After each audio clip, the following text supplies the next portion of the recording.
കേരളത്തിലെ യുവാക്കൾക്ക് ഒന്നടക്കം ഭ്രാന്താവും. എന്താ കാരണം അറിയോ? മോഡിഫിക്കേഷൻ നിയമം കർശനമാക്കി മോട്ടോർ വാഹന വകുപ്പ്. ഇപ്പോൾ കഴിഞ്ഞ ഇലക്ഷനിൽ ഏറ്റവും കൂടുതൽ യുവാക്കളാണ് സന്തോഷിച്ചിരുന്നത്. കാരണം എന്താ അറിയോ?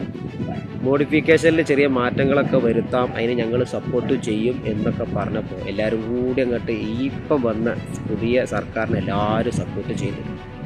അങ്ങനെ ഇലക്ഷനൊക്കെ കഴിഞ്ഞ് അധികാരം ഏറ്റി ഇപ്പോൾ അത് കാല് മാറി. ചുരുക്കി പറഞ്ഞാൽ മോഡിഫിക്കേഷൻ നിയമങ്ങൾ വീണ്ടും കർശനാക്കാൻ പോവുക. അതിന് പോലീസും മോട്ടോർ വാഹന വകുപ്പും ഒന്നായിട്ടുണ്ട് ഇറങ്ങാൻ പോവാണ്. അപ്പോൾ എല്ലാവരും മൂഞ്ചിയോ അല്ലേ? അല്ലെങ്കിൽ മൊത്തത്തിൽ മൂഞ്ചിക്കൊണ്ടിരിക്കുകയാണ്. ഞങ്ങൾ അധികാരത്തിൽ വന്നാൽ കേരളത്തിലെ സ്ത്രീകൾക്ക് സൗജന്യ ബസ് യാത്ര എന്നൊക്കെ പറഞ്ഞ് ട്രാൻസ്പോർട്ട് ബസ്സിൽ ഇപ്പം അതും മൂഞ്ചിന്. അതുമില്ല ഇതുമില്ല, വല്ലാത്ത ജാതി ടീമാണ്. ഏതായാലും ആദ്യം തന്നെ നിങ്ങളും കൂടി വിലപ്പെട്ട അഭിപ്രായങ്ങൾ കമൻറ്റിൽ രേഖപ്പെടുത്തുക. ഞാൻ ചോദിക്കട്ടെ, കാര്യം കഴിഞ്ഞപ്പോൾ നിങ്ങൾ കോലം മാറുകയാണ്. നിങ്ങളെ കാര്യം ഇനി അധികാരത്തിൽ വരികയാണ്, അത് കഴിഞ്ഞപ്പോൾ നിങ്ങൾ കോലം മാറി. ഇതൊക്കെ കേരളത്തിലെ യുവാക്കൾക്കും യുവതികൾക്കും നിങ്ങൾ ഓരോ പറഞ്ഞ സംഗതികൾ അത് കൃത്യമായി ചെയ്ത് കാണിച്ചു കൊടുക്കണം. അല്ലാന്നുണ്ടെങ്കിൽ ഈ യുവാക്കളും ഇവിടെ ഉണ്ടാവും, ഈ സ്ത്രീകളും ഇവിടെ ഉണ്ടാവും, നിങ്ങളെ വിജയിപ്പിച്ച ജനങ്ങൾ മൊത്തത്തിൽ ഇവിടെ ഉണ്ട്.